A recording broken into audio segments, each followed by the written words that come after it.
The next part is deciding which value is larger. So for decimals, we want to compare each place value, and we want to start on the left and work your way to the right. And sometimes adding zeros to the right of the number to give them the equal number of decimal places can help. So let's look at 20. We have 2.33, and I'm comparing that to 2.4. So if you want to put a 0 to the right of the 4 here, now they both have 2 decimal places to the right. And I want to compare digit by digit. So these are both 2, so that doesn't help me. This one's a 3, this one's a 4.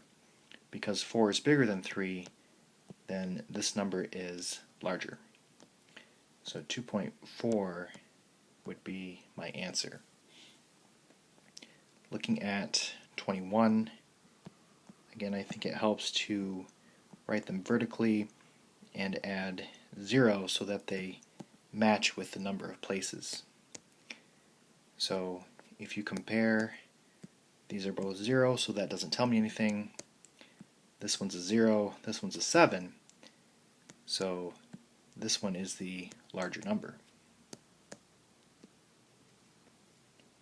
And then lastly, 6.082 or 6.8, I'm going to add 2 zeros here. And the 6's don't tell us anything. This one's a 0, this one's an 8. So this would be the larger number.